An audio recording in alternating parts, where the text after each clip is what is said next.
conferenciante magistral es el doctor arquitecto Daniel González Romero, doctor en Arquitectura y Urbanística por la Universidad de Palma de Gran Canaria en 1998, profesor investigador titular del Centro Universitario de Arte, Arquitectura y Diseño de la Universidad de Guadalajara, México, director del Centro de Investigaciones de Medio Ambiente y Ordenación Territorial, CIMA, también en la UDG, y miembro del Consejo General Universitario de la Universidad de Guadalajara y del Sistema Nacional de Investigadores de México, así como presidente de la Sociedad Mexicana de Estudios de la Ciudad, SOMECITIS, y autor de numerosas publicaciones nacionales e internacionales, además de gran amigo.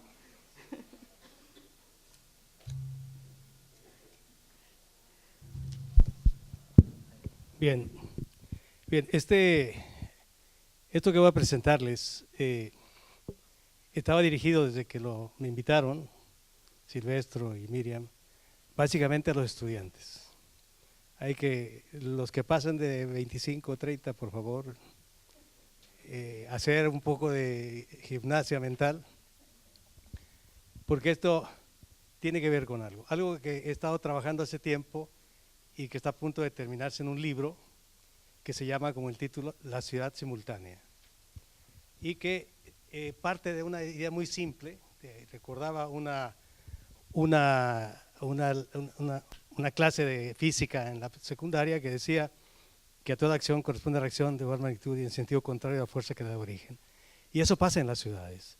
Aunque no nos demos cuenta, toda acción tiene una reacción inmediata. Por lo tanto, algo de lo que planteaba ya Josep en su primera charla, tenemos que tomarlo con mucha claridad, porque esto tiene que ver con lo que está sucediendo en el siglo XXI, y que es esto que nos decían ya, el fin del Holoceno, y que entramos a una nueva etapa, y aunque son los geólogos los que nos están planteando este nuevo paradigma del antropoceno, tenemos que tomar en cuenta esa idea, porque lo que está pasando en la superficie terrestre es fundamental ahora. Lo que está en juego ya no solamente es una situación de capacidad ambiental o de recursos naturales, sino lo que está en juego es mucho más allá. Me va a hacer una pregunta que aparecía recientemente en un artículo en el periódico El País en España, que decía: ¿hasta dónde la inteligencia artificial nos va a sustituir? ¿Hasta dónde y hasta cuándo? ¿Qué tanto va esto a tomar en cuenta el futuro de las ciudades? Y nos encontramos con que tenemos que vernos a nosotros mismos y ver que desde la colonia hasta el presente, bueno, aparte de que los planos y los mapas sirven para conquistar el territorio, para eso sirven básicamente, no más allá de lo que contemos y los hagamos de colores o en blanco y negro. Para eso sirven los planos, para eso sirven los mapas, para conquistar territorio, para utilizar el territorio. Y entonces el territorio es de personas, donde hay personas, y desde la colonia nosotros, como este continente latinoamericano, a veces mi amigo Josep me dice que es un poco chauvinista latinoamericanista. Sí soy muy latinoamericanista, y esta sociedad que tenemos nosotros es la que creció. No somos aztecas, no somos incas, nuestra cultura es más grecorromana, grecolatina, etcétera, que azteca o que inca o con lo que sea, ¿no? Entonces hemos crecido con esta cuestión, nuestra religión, nuestra filosofía.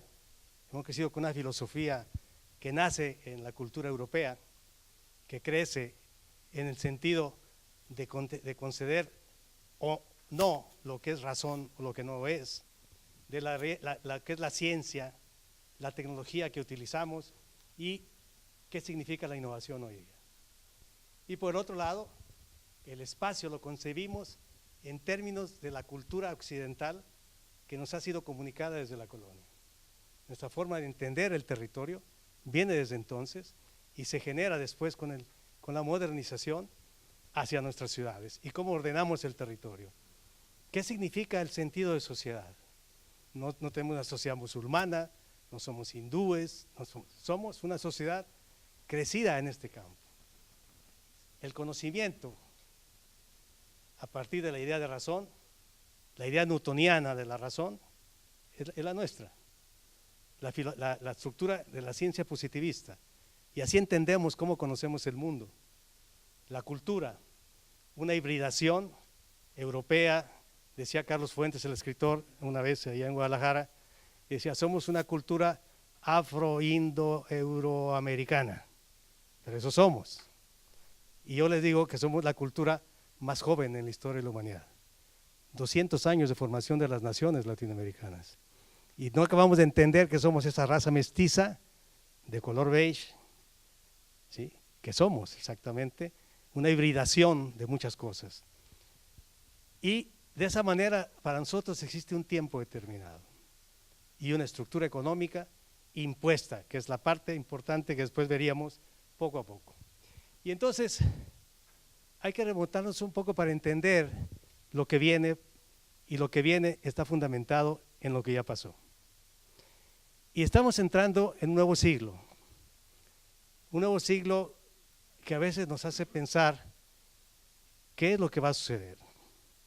Todo el mundo está pendiente de qué va a suceder en el siglo XXI. Pero hay que remontarnos al siglo XX, el siglo que nos dejó nuestra estructura social, económica, política, nuestras ciudades, y ver que lo que está pasando, lo que nos preocupa a nosotros, la arquitectura, el urbanismo, etcétera, hay otras cosas que sucedían al mismo tiempo y que forman parte de todo esto. Y aquí lo tienen, miren. Mientras en Europa en mayo del 68 aparecía el gran movimiento aquel que encabezaba Henri Lefebvre en Nanterre, y aparece la frase aquella del derecho a la ciudad, el libro y otros libros más posteriormente, y el movimiento existencialista, todo este movimiento, y aparecía también la fuerza del movimiento del cambio de la modernidad arquitectónica que venía empujando desde la Bauhaus, etcétera, etcétera. Bueno, esto era lo que pasaba. Había una guerra en Indochina, se creó el Frente Universitario Antifascista, el Comité Anticolonialista, la Revolución Cultural de Mao en el 66, la Primavera de Praga, la invasión de los rusos en Budapest, esta lucha contra el socialismo, la dictadura de Franco, la Rumania de Ceausescu, aparecía Tiananmen y la queda del muro en el 89, Aldo Moro y las Brigadas Rojas, ETA, la Guerra Fría por los cohetes en Cuba, y aparecía en 45 la ONU, la Comunidad Europea en el 57, la Unión Europea en el 93, la OPEP en el 60, y así aparecían todas estas cosas. Y esto no es ajeno a lo que pasa en las ciudades, esto no es ajeno a cómo nos vamos conformando, porque hay que entender que las universidades se convirtieron en el medio de reproducción del sistema capitalista. Más allá de que seamos críticos de alguna manera, las universidades han jugado el papel de reproductoras del sistema. Podemos ser más críticos o menos críticos, pero eso hemos sido nosotros, de alguna manera, y hemos creado una base social basada en esa confrontación, ¿sí?, de carácter incluso clasista, socialmente clasista. Y por otro lado, en América Latina aparecía Bolivia en el 52, la Revolución Cubana, el conflicto de los misiles, el problema de Argentina, Tlatelolco, Nicaragua, El Salvador, Uruguay, Chile, todo esto pasaba en este siglo pasado. El siglo de la modernización de las ciudades en América Latina. El encuentro con la industria, el encuentro con las nuevas clases sociales y los dictadores, Somoza, Duvalier, Stroessner, Fujimori, Banzer, Batista, Fidel Castro, Pinochet, Perón, la Revolución Libertadora de Perón, que todavía tiene un rastro importante en Argentina. Y todo esto aparece en estos años. Y uno se pregunta si el siglo XXI, dado que el ser humano demostró su capacidad destructora en el siglo XX, con estas guerras, la Primera y la Segunda Guerra Mundial, si en el siglo XXI no va a pasar nada. Si el modelo sociocapitalista que vivimos va a tener la tranquilidad como para reproducirse sin ningún movimiento. Y lo acabamos de ver ahora con la evaluación del peso argentino. O sea, de qué manera la estructura social tiene que ver con las ciudades, y con el modelo de sociedad que esperamos suceda en el siglo XXI. Y entonces uno empieza a ver estos grandes momentos que tienen que ver con la transformación de la sociedad del siglo XX. Y tiene que ver con que al mismo tiempo nosotros nos alimentábamos de la Bauhaus 1943, la Carta de Atenas, la modernidad de las ciudades, Le Corbusier. Y entonces yo me encuentro con que parece que en este tiempo en el que los paradigmas empiezan a no responder a lo que queremos o a no resolver lo que supuestamente debemos resolver, estos paradigmas entonces lo siento como que estamos entrando en aquel tiempo en que los futuristas italianos, aquí está Mario, planteaban una transformación a partir de la máquina como el elemento esencial de la transformación social, y el dadaísmo en el arte, con el pensamiento que destruía o cambiaba el sentido de la sociedad y el sentido del arte, el sentido de la estética, el sentido del ser.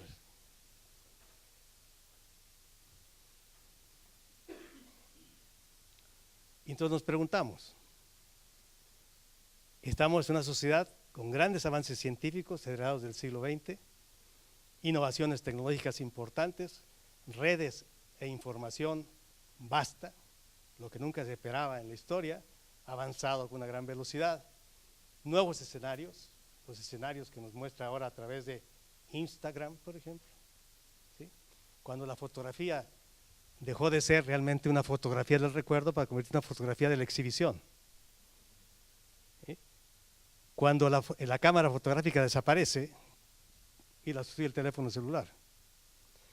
Y la fotografía ya no se guarda en un álbum como la familia anterior, hace unas décadas. Ahora la fotografía es instantánea, Instagram, y mañana desaparece. Y lo importante ya no es la foto de la familia, es la foto del platillo que me voy a comer ahora, o la copa de vino que está ahí encima de la mesa. Entonces, y además, hace fracasar una gran industria, la industria fotográfica. Kodak, cuya fábrica más grande estaba en Guadalajara, en mi ciudad, y tenía más de 5,000 obreros, desaparece un día para otro. ¿Por qué? Porque en los años 50 y tantos, uno de los técnicos de la Kodak ideó meter la cámara en un teléfono y no le creyeron. 15 años después se lo compra una gran empresa de carácter digital y hace quebrar a la industria fotográfica. Y Kodak desaparece. Entonces, estos movimientos que parece que no existen, pero están ahí detrás, centralidades monopólicas, las grandes ciudades globales, que se convierten en las grandes centralidades, ya no del centro histórico, las grandes centralidades del control, del desarrollo incluso de nuestras ciudades a partir de la inversión histórica de las grandes transnacionales en nuestras ciudades. No me digan, por ejemplo, que McDonald's no tiene influencia en las ciudades. O Walmart, por ejemplo, en México, y que acabamos comiendo lo que Walmart nos dice, porque si en el supermercado ese grande no hay naranjas, no tomamos jugo de naranja. Procesos globales simultáneos. Mientras aquí está pasando una evaluación del peso argentino, en otro lado algo se está revaluando o está perdiendo capacidad, automáticamente. O el precio del suelo cambió. O lo que me decía Miriam ayer, automáticamente el precio del acero se modificó y muchas empresas pararon su construcción. O sea, son procesos simultáneos ahora. Por eso estoy hablando yo de la ciudad simultánea en este texto que estoy trabajando. Nuevos comportamientos, poder financiero mundializado y la caducidad del modelo político.